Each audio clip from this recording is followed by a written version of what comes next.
Thank you so much for joining me. I'm Nola Simon. I'm the host of Hybrid Remote Center of Excellence. And today I have author Lisa Bragg on the podcast with me.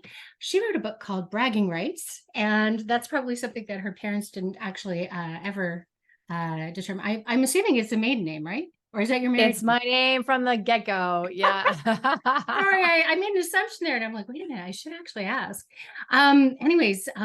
Bragg is an unusual name, and you were actually talking about how when you were a kid you didn't love it, but now it's something that you can use to your benefit. Yeah, you know what? It's a name that stands out and it's totally to the benefit of this book. So who else can write a book called Bragging Rights, but otherwise Lisa Bragg. So, I learned lessons early on about my last name that I include in the book, but it's about, why are we afraid to talk about our successes? Why is the word brag taboo? All these things started to haunt me. And that's why I had to write the book. But yeah, who else can write it? So, and it's Yeah, brag with two G's. So yeah. it is exactly. And I loved it. And it's funny because I learned that bragging was a good thing because nobody else is ever going to do it for you. And it was funny because I had a director. There was one year she wrote me all these amazing reviews, and I include them all in my you can upload like screenshots and all that stuff, and I included it in my final year review. And they actually tried to give me a low review that year, and I argued it because I had proof. And I'm like, well, like it's not logical because this email you say this, and like I had 200 pages of proof. And the next year, she started not putting anything in writing. She would stop Ah. by my desk, and because they wanted to motivate, and I never quite figured out her personality completely and what she was really all about. But what I noticed is like she stopped putting it in writing. So what I did was I turned it around and I'm like, oh, thank you so much for stopping by, and emailed her and said, hey, this is what you said. And then I uploaded that. That's perfect because that's always the way. If they're not giving it to you in a written form, thank them for it because it's a thank you email then. Thank you for that compliment. Thank you for the feedback on that. I really appreciate it. Here's what it said. And then you have a record of it. And if they're not giving you a compliment for something that you know you deserve, you should write it down anyway. And then when you have those performance reviews or any evaluations, you have that memory of like, well, I was doing good work in that time. Maybe she didn't notice it, but I believe it was good work and I gave myself a kudos. And so keeping track of it, because we need to keep track of our credit. We just forget about it. And your leader, she might also be on to the next emergency. And she's also more worried about her own career than anything else, right? We only care about our future. People say, oh, I'll help you out. But in the end, the only one that cares about your future the way you do is you. Yeah. So yeah, that ownership, that self-advocacy. But I like that tip. That's a really good one. Yeah, I really found it useful, and I found it really helpful for also giving feedback to others because I started realizing that I also did verbal kudos, right? And yes, it made people feel good in the interim, but then it's like, how strategically am I setting you up for success as well? So that's where I started actually writing them. If the company eventually like did a whole dedicated like recognition process. And I remember there was somebody, she was actually like the face of the company she was an economist. And so she would also do media interviews and stuff like that. So there was one day they brought her in to do like a webinar just to teach us behind the scenes really what informed a lot of her media interviews and whatnot and her advice. And I was the only person who actually sent her a thank you. And she sent me a Skype like this. She's like high up. Like there was talk that she would be the next global CEO and all these things, right? And she sent me a Skype message. She's like, nobody ever says thank you to me. And that's but the beauty of that thank you, she's going to remember you and like no one else is doing it. And it's gratitude. It's one of those Yeah. simple things that we all know we should be thanking people Yeah. and then we don't. What a perfect illustration of that. So another gold Exactly. star for you. Yeah, no. And that's where when I was reading your book, because I started your book in the summer, and I know I sent you a picture of me like reading it on the beach. And it was just a perfect illustration of the things that I had actually done instinctively for the last few years were actually kind of like dead on and really, well, you provided all the science in the book to really kind of back it up. But for me, I was reading it and I'm like, ooh, I felt completely validated. And all I was basing it on is this is how I'd like to be treated. So let's start treating people the same way and see what kind of reaction it got. And that's really been helpful for me pivoting from like being an internal employee to going out and being my own boss and running my own business, because I've used that with media and I've used that when I'm speaking. And so it's been really helpful. So that's why I wanted to have you on the show. So thank you very much. And I think I did show the book, but let's bring it up just to be sure. Thank you. Here's my copy with all the earmarks and the yeah, it's well loved already. So actually, and seeing people mark the book up and taking it on vacation, like I collect those pictures too, because that's part of my brag book. That am I doing something worthwhile, especially when you're starting something new as, entrepreneur or a new job or anything, but am I doing this? Is this real? Is it making a difference? And so for the book, at least when I see people on vacation with it, or they've marked it up, or they send me something, it just really says, okay, it's that external validation. We know, okay, we are on the right track. While I know internally I believe it, but it's like, okay, it is resonating in the world and it's making a difference. So yeah, thank you exactly. for that That's right. picture. Yeah. Because you can follow your own instincts, but it's like that validation to know that it's making a difference to people and people are like picking up on it and employing the tips that you're suggesting. For one, it's great for sales for the book, I'm sure, but also like it helps you keep motivating, keep going, because you're trying to grow your speaking career, right? That's right. And the more people that read the book, the better, for sure. I want it to be out there in the world because I do know it will make a difference. And again, if it's reminders of the things that we should be doing, because I know these things already, they're common sense, but you know what? Well, no, you're not actually doing these things. And we're going to make it into a way that you're going to actually do it. And you're going to remember it's going to be sticky. And so what I love is that people are saying, I'm like the cheerleader inside their head now. They'll hear me and say, no, I'm not going to self-deprecate, or that's too much humility for a friend. And I need to coach her on, how we should be in this world. And so I love that people think I'm in their head. It sounds a little weird sometimes, but I love it that they remember the lessons from the book. And so if it's reinforcing lessons you already had gathered along the way, that's beautiful, because now it's in a tight, easy to read format that you can take along with you and refer to, especially when you're feeling underappreciated and you need that cheerleading and you need those words to say, no, I am worth it. And here's why. And I'm going to own all of it. So I appreciate that. Yeah, no, it's good. And I mean, I tend to be known as a cheerleader as well too. That's actually something I do with my podcast. Is I've made a point of anybody who actually comes on my podcast as a guest. I mean, yes, it's a transaction. Yes, we're trying to promote your book and all that stuff too. It's good for me. It's how I'm really kind of trying to sell my business as well as a consultant. But at the same time, it's about building those networks and those relationships. And it doesn't stop with the podcast. So I'll go out and I'll promote other projects that people are trying to promote. I'll support their social media and really just kind of continue having that conversation as well. Because it's like, for me, it's like, if you came on my podcast, now it's up to me to nurture you, because I feel that you've blessed me with your time. So this is that reciprocity that I can give you as well too, right? Thank you. And you know what? I also believe in being a good guest. So it goes both ways, right? So when you're out there amplifying me, then I amplify you. And that's how we go from networking to connections to relationships, is like, we do help each other. And then when you help me, it's like, well, I want to help you. And that's how it often goes. But as long as we're making sure along the way that we are taking care of ourselves, like I think I have in a book where somebody, helped their boss become the superstar, and he never gave her any credit or helped her along the way. And so, we want to give, but we also have to ask, and we have to take, and we have to make sure that we're, sowing the seeds. And, it's a different story than what you're explaining here, but the more we amplify each other, the better.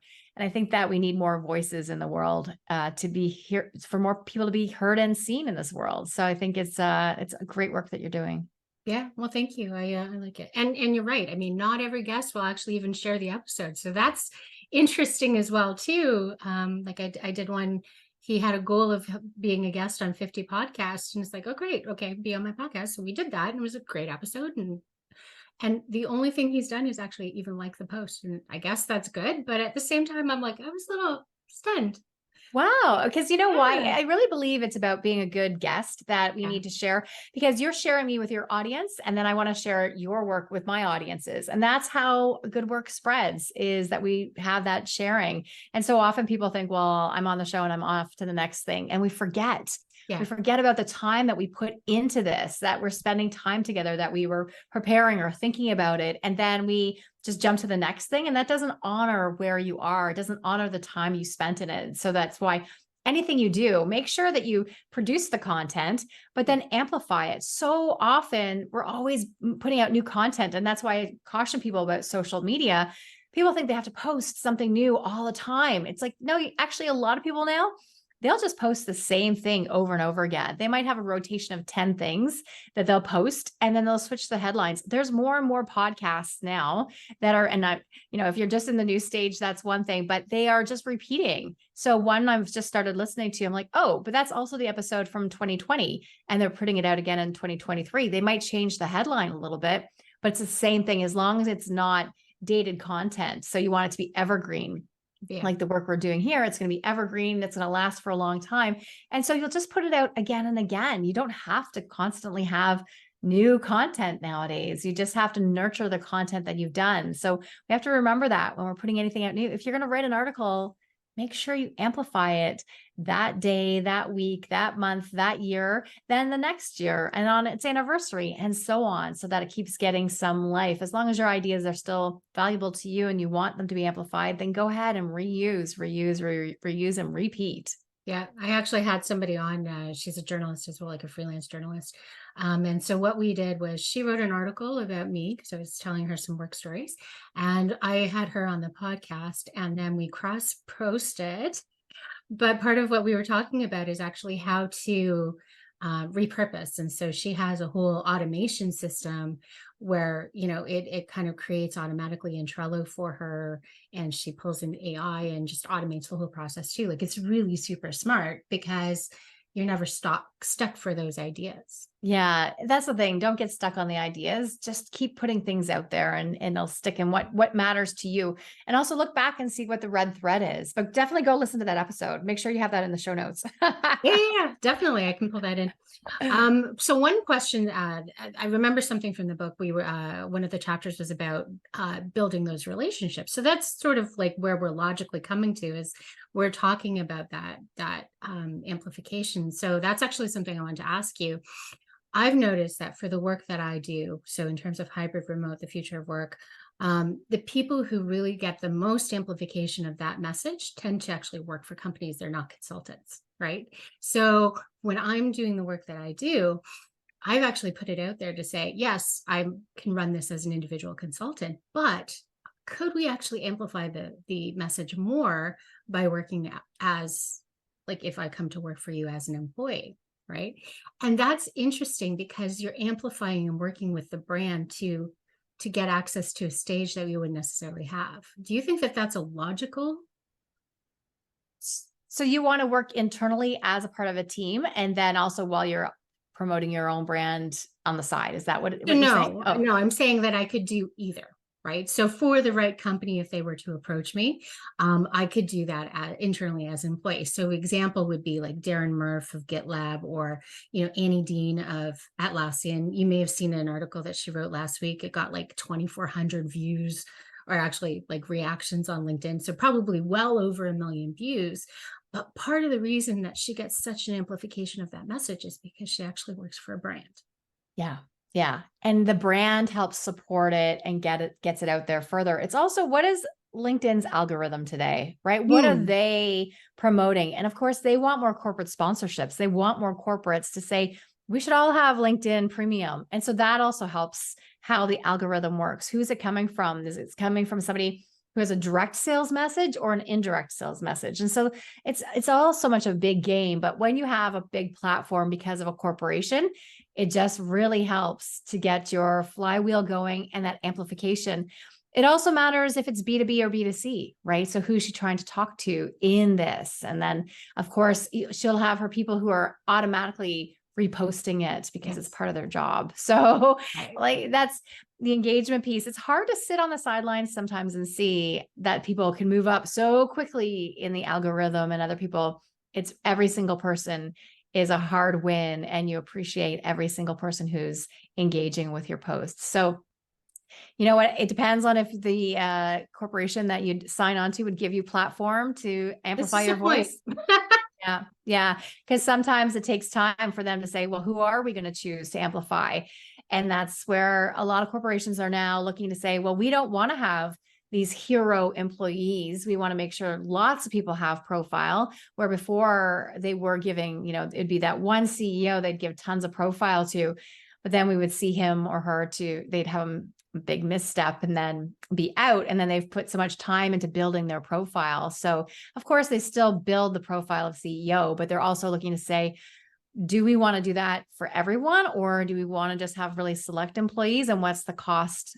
What's the benefit? What's the ROI to our company for doing it? So I really believe that everyone should be out there, having their own professional brand and taking care of it themselves. But hey, if you can get the lift from a big organization, power to you for sure. Yeah, no, it's just something I look at and I'm just like, am I missing out? Because yes, I'm doing it all individually myself too, but it's like the most important thing is to get that message out there that distributed work, flexibility, is really kind of key to motivating employees and making work feel better than it's felt for the last several years. And so how do you amplify that message and really make the most difference to individual lives to help companies succeed? And that's really where I've been kind of stuck looking at is like, what's the better avenue to amplify the message the most? Yeah.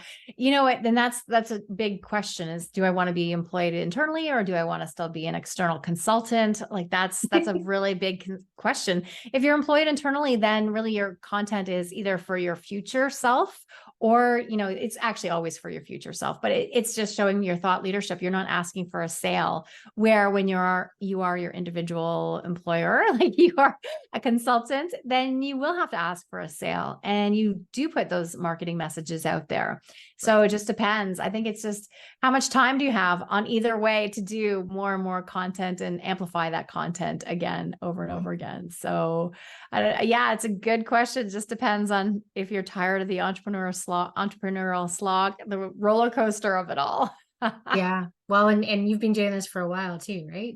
Yeah, I've been an entrepreneur now for, since 2007. I left TV news as my last thing and decided to start up a content company. So ran that for pretty much 16 years until right now. I'm taking a step as I really pivot towards being an author and making my bread and butter from speaking, doing keynotes and workshop facilitation. So just loving those and enjoying it. But it's a pivot for me for sure. So it's been interesting getting that news sales flywheel going and letting people know and the lead and the lag of it all. So, but yeah, it was a great company. You know what? I think my heart, it was a media company. So video animation, e-learning, some social back when it was brand new. And so I've just kind of been there and done that. And now I really want to own my own IP. I see what it does for people. I see what I can offer. And I think I have a lot to give in this area of doing this speaking and doing the workshops that,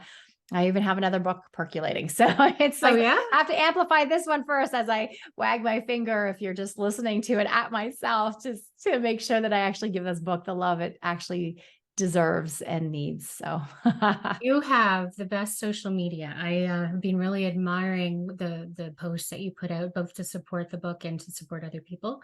And I love the reciprocity and the book reviews you do for other people as well. So I've really been paying attention to how you do your socials. So yeah, your background has definitely paid off in order to support this book. I can tell you that. Oh, thank you. Yeah. But there's a red thread for all of us, right? When you look back, you'll see all of it. It just takes time for us to do that self-reflection piece to say, here, 2020, right? It's like, well, here's why I'm supposed to be here, that Yeah. hindsight piece. But when we reflect, when people are struggling, it's like, take some time to reflect, ask yourself some deep questions to say, well, where am I going? Where have I been? And then it'll start to open up. What do I want to do? And I always talk about market to where you want to go. And when you're marketing to where you want to go, it's funny how the past starts to make much more sense. Like it really Yeah. does. Yeah. Actually, that kind of came up for me too. The government, before the strikes all happened, they came to me and they wanted me to talk about return to office mandates. And I had a really hard time with that because I don't believe in mandating return to office. I think that I actually prefer working hybrid, but I think that it has to be built in such a way that it motivates people and you're respecting autonomy. And people are coming into the office for something that is purposeful and meaningful. So I had a really hard time figuring out whether I wanted to speak to that the way they envisioned it.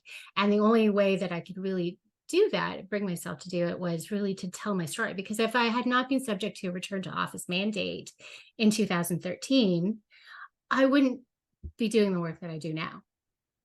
And yes, it took me 10 years to understand what the benefit of that was going to be. In 2013, if you had asked me if that was ever going to be something that I viewed as a positive, I would have said absolutely not. But 10 years later, it's because I have that experience that I could talk to people and say, this is what a return to office mandate does to your people. And this is really super relevant. You need to actually understand that. And it's lived experience. It's not necessarily just, this is what we think is going to happen, but I've lived through that. Right. Yeah. That's So that was brilliant. my red thread. Yeah. And that's where I heard it from. It was like a post somebody had on Instagram today from Michael Caine, where he talks about use the difficulty. So Mhm. that difficulty of, okay, you had the challenge in 2013, and now it was a difficulty you had to overcome or figure it out. And now it's something that you can teach from. And it's also, are you teaching or talking about something that's a wound? So maybe if someone was upset about returning to work, it wouldn't be maybe the best time for them to do it, but you can do it when it's from a scar. It's something older. You can say, here are the lessons I learned from it. And it's something I can share with other people. And so reframing of it is, that use the difficulties that we get. And even if it changes your life 1% for the better, it's a difficulty, but how can you take those lessons learned and figure it out and help other people? And then also, how do you make sure that you're teaching from the scar instead of the wound? When it's a wound, it's, we're all taught to be vulnerable, talk about it. It's like, you know what? You have to watch your back unless you are the top cat CEO of a big company. You have to watch how vulnerable you are on things. And I know that's a little controversial for people, but it's being authentic, but watch the vulnerability piece, because not all of us are afforded all of that latitude on vulnerability, which seems to be a big word for me to say today. I don't know. Not enough tea. Well, I think you're absolutely right there because, not every people read the stories that they want to see, right? And they take from your stories, and they, even when you're speaking, they take from it pieces that resonate with them individually, right? So even though you speak, well, I had this discussion when I interviewed Karen Eber last week. She's like, there's the story that you tell, but there's the story that people hear, right? And it could be completely different. Yeah. Because we're processing in terms of our own context. And that's the beauty of it. Everything is about context. And that's where, for bragging, when people say, well, how do I brag? What do I say? And there are things in the book about it, but a lot of it is context based. Like your family will not necessarily understand when you talk about landing $1 million client or landing a, whatever client. They won't understand, and they'll think, oh, she's full of herself, and listen to her boasting, and it's not, or the self-aggrandizement. But instead, really what it was like, hey, I did this. It's a fact, and it's my truth.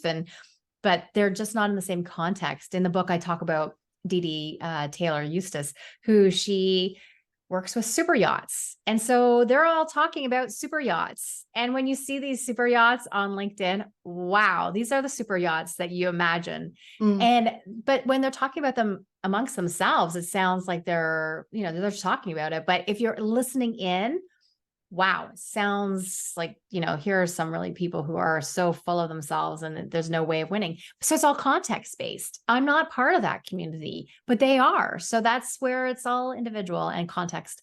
What is it that they need to hear? What are you saying? Yeah, exactly. That's right. I was, do you know Tamsin Webster? You've mentioned Yeah, her I know a few Tamsin. times. Yeah. We have the same publisher with Page too. And I met her at TED Vancouver in 2023.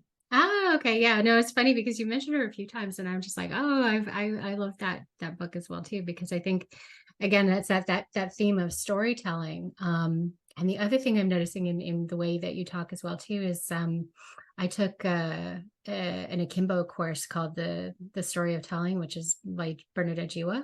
Yeah. She talked, that's where I learned about the scar and the wound, Oh, okay. because Yeah. that all comes from there too. But I think a lot of it comes from my journalism because even the red thread was a journalism thing. So when I yeah, saw Tamsin's book, I was like, "Oh, it's such a great title!" And I believe she's working on something new too. So we have the same publisher, but and then Scar and the Wound again. I think it's a journalism thing. You pick up all these things along the way that resonate with you. And I think that's where it's like, yeah, that does make sense. That needs to go in the book, or that doesn't make sense. That needs to be thrown out. And I yeah. debunk a lot of things in the book too. Yeah, there's a lot of discipline. I was talking to Karen about that too. Is like choosing what actually makes it to the book, like what earns its place, and what you have to leave out. That's a hard part. That's that whole old phrase of "kill your darlings," right? Oh, it's so hard because that my book would easily be 100,000 Mhm. words, or it's a comfortable 50 something thousand.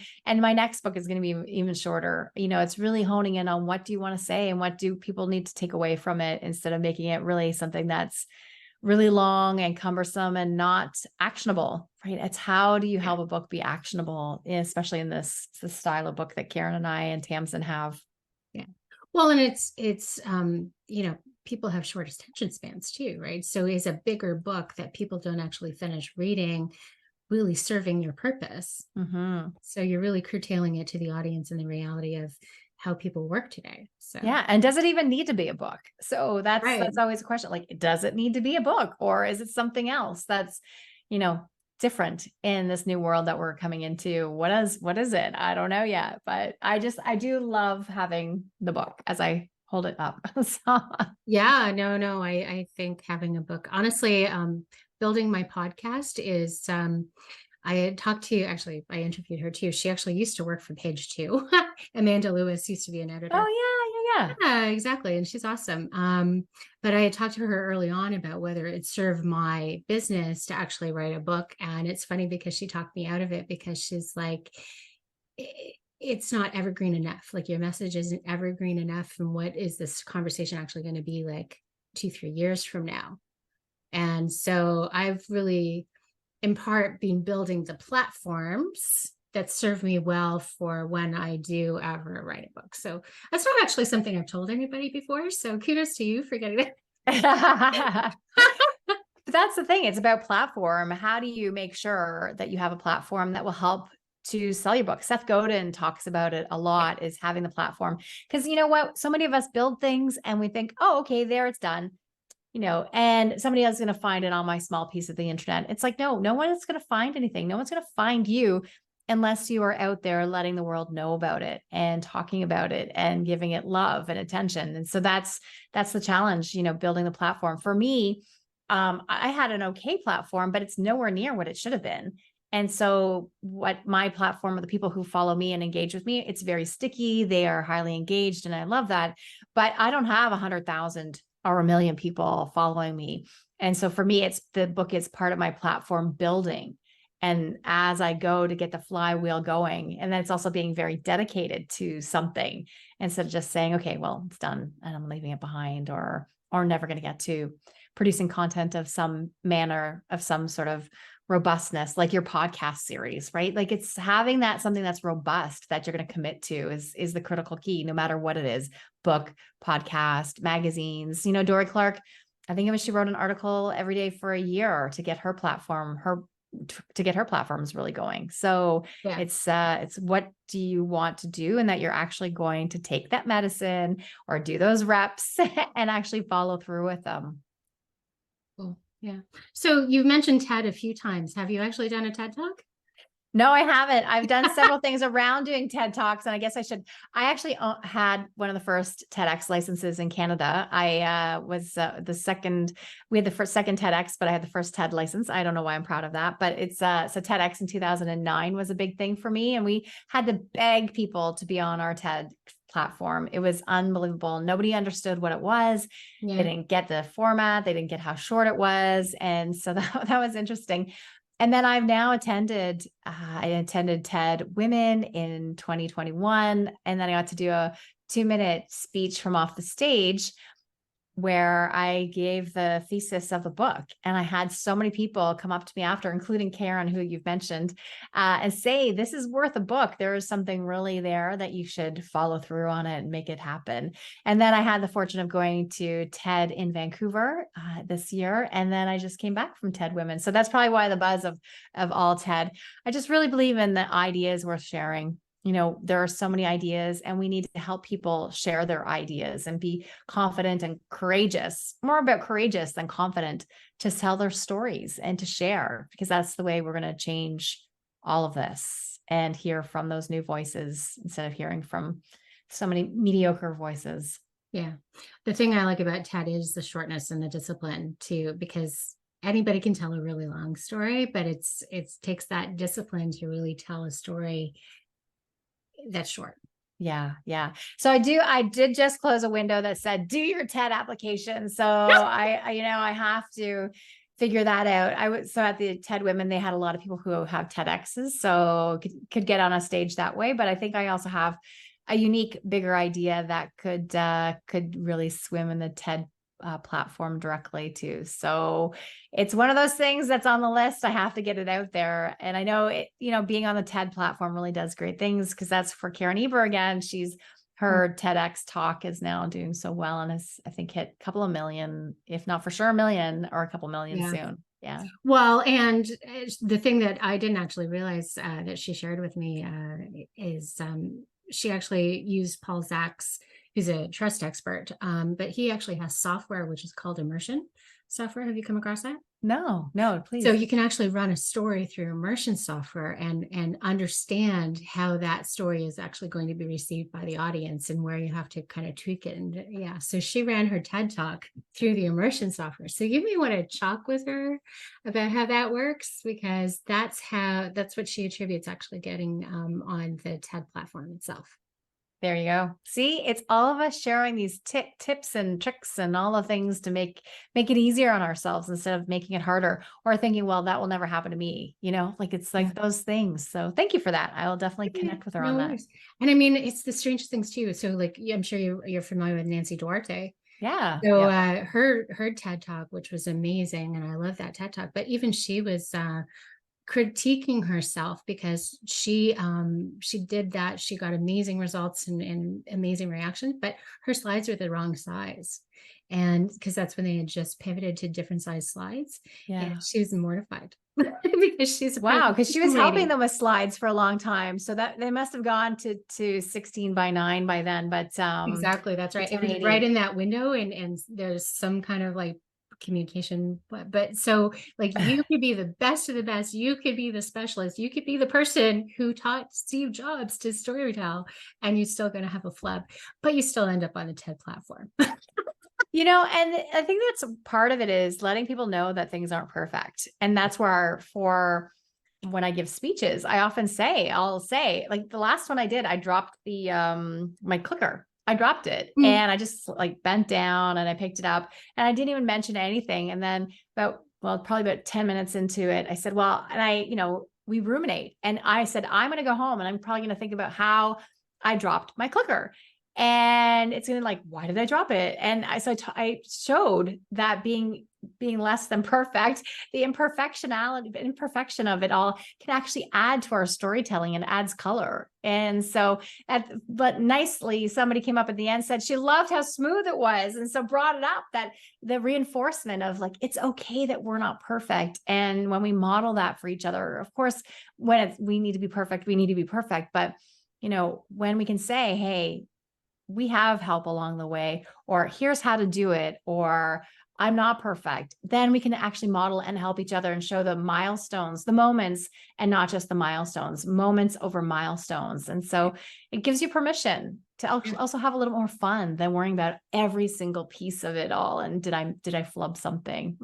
Don't worry about it. And one thing I heard from Karen too, I won't tell you the whole story because you can listen to that episode yourself, but TED edits. Nobody knows that TED edits. they edit. So even if Yes. you're not perfect, they Yes. get the small little imperfections and If you'll you go to the never TED know about it. stage, some people will actually stammer in the middle of it and have to stop. Yeah. And what's beautiful about the audience, all the TED audiences though, is that people will clap you back on. Yeah. And it's okay. So I've seen as an audience member, people leave the stage to go compose themselves and come back on. I've seen people with cue cards. Yeah. I've seen people with cards beside them just in case as a safety blanket.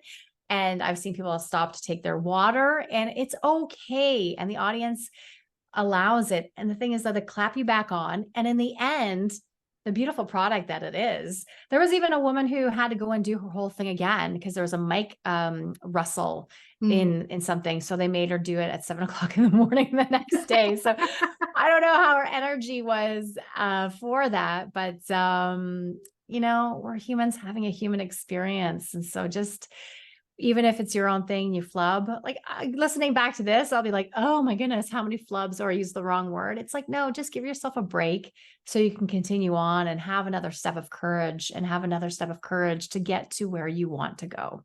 Yeah, exactly. Well, and thank you for that. But I want to actually pivot into the questions that I talked about. So I'm experimenting with adding structure to my podcast. And one of the things that I'm adding is an effective question. So what's the type of question that you like to ask people that gets that really resonates, that gets like an all body reaction? You have something like that you find effective? Yeah. So I do a podcast called Boulder and for a client. And one of the questions that we came across, so I have two, but one of them is always that I've always had is what would you say to your younger self? That always gets some interesting things. But what I really like to ask people is, when do you wish you were bolder?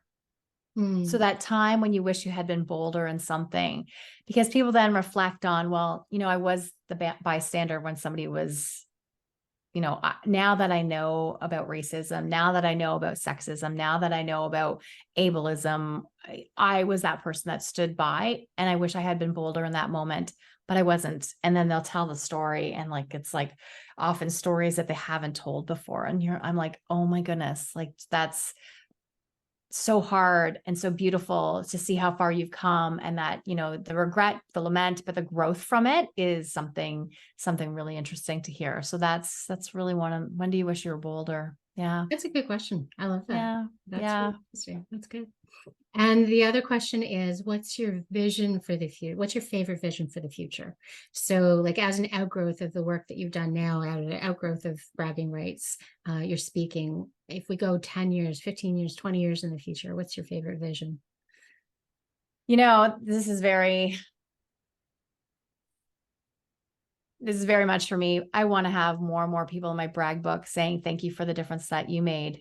My life has been different because of it. So I take pictures of the people along the way that say, thank you for the tremendous speech. Thank you for this. It made a difference. And then some of them email me back afterwards and said, I went for that promotion, or I went for this, or I spoke up and I got this. And it's like, oh, yes, it just makes me so excited to get those.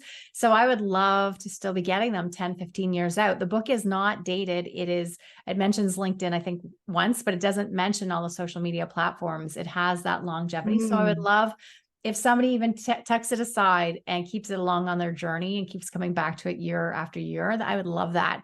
And to know that it's made a difference in people's lives 10, 15 years out, that they got that promotion, because these are a lot of people. When I did the research, I did international research for the book to make sure that it was the largest research survey on bragging and self-promotion, because the work done before had only been on really small 20, 30 people surveys within American universities. So not reflecting the world of work that we go to Harvard Business Review or we go to LinkedIn to see. It was really small. And so I needed to do something that was robust. And so talking to people, they would tell me how they knew they lost millions of dollars, or they lost out on career defining opportunities because they weren't able or willing to, be seen and be heard. They had been conditioned so long to be hidden gems. And so that invisibility cloak made the world of work toxic for them. And so having them having people not go through that experience, or having people then be seen and heard because of the book, that's the difference for me. So I'm really excited to see that future. That is, yeah, that's good. And I love that you're bragging about the size of your survey about bragging.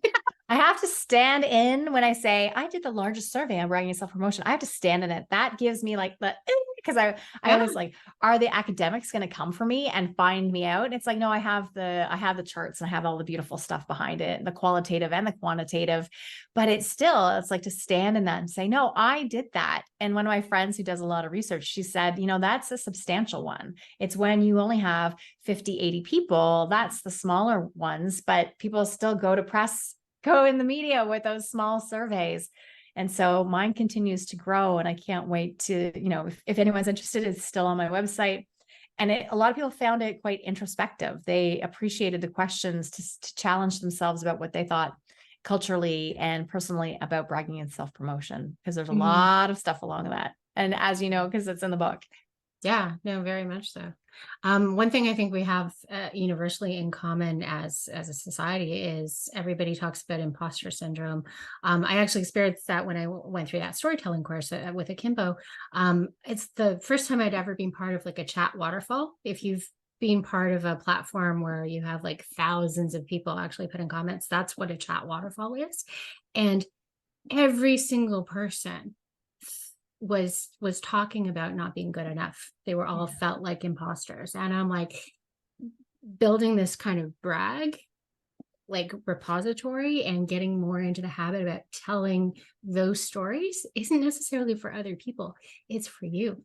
It's for you. Yeah. We have to have courage for ourselves first. What are the stories you're telling yourself? Yeah. And then go from there. And I realized too that we will continue to have it because we're all stretching so much nowadays. Before, we would be in the same job for 30 years and roughly the same skill set.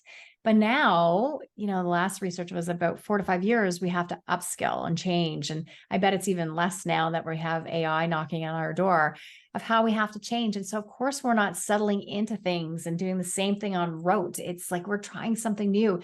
And we're going from corporate, we're entrepreneurs, and then we might work for an NGO. And then we're trying all these things on, where before you would stay in the same thing and same people. So they would know what you were good at and what you weren't. And now it's different. We're in a different world where they're not going to find you on your tiny piece of the internet. And we have to keep letting the world know how we're here to serve. It's so easy to forget you too. So don't think that you can hide. And just because you're with the same company for 10, 15 years, that's not a good position to be in either. We have to be out there being seen and heard so that we're not the first to go. Yeah. Well, and I found that because I worked for the American division for that company for 16 years. And when I started trying to get a job, I couldn't even transfer over to Canadian division within the same company because nobody understood my experience. And so that's where I started investing in bragging. So, yeah. I want to leave you with one last brag, just specific to the podcast. This is how I convince people to be on lately.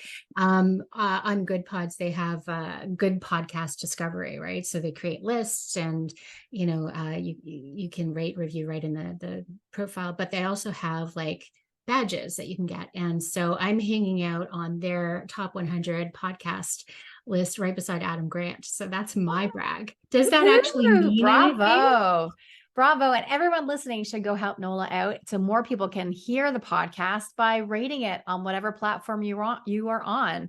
We don't think our like matters, but it actually does. So, rating a book, going on Goodreads or Amazon, and then also any other podcast catchers, like making sure that you put your mark there and saying, this is something I really believe in. I love it. And I want more people to hear it. And so that's what you do when you just go on and give it the 5-star. If you don't like it, then don't do it. But 5-star for it so that other people can hear it. So I'm going to definitely come back and give you a 5-star. Thank you for that. And that's the entertainment of podcast metrics. I'm sure it's kind of like the wild, wild west. It's like, what do they really mean? But for me, visually, I looked at that and I'm like, oh, if anybody's checking that out, I'm right beside Adam Grant. So it's like the whole magical, mystical water cooler kind of idea. Maybe I'll click on me. And did you take a screen grab of that? Oh God, of course. Yeah. Bravo. You read the book. I have read the book. Exactly. Is there anything you wanted to leave people with before we wrap up? No, please come find me on all the social media. I am on Instagram and on definitely on LinkedIn, Lisa Bragg, 2 Gs. My website is lisabragg.com. I do have something that for your audience, and I'll send you the link to it because I can never remember the link, but it's listener love, and it's a freebie that they can use to help with their storytelling and bragging and self-promotion. So I would love to give you that link. So Oh, it'll be in the perfect. show notes, right? Yeah. Yep. Awesome. I can make sure that is there. Well, Thank thank you you. so much, Lisa. This has been a fun conversation. I appreciate it. Thank you. Thank you.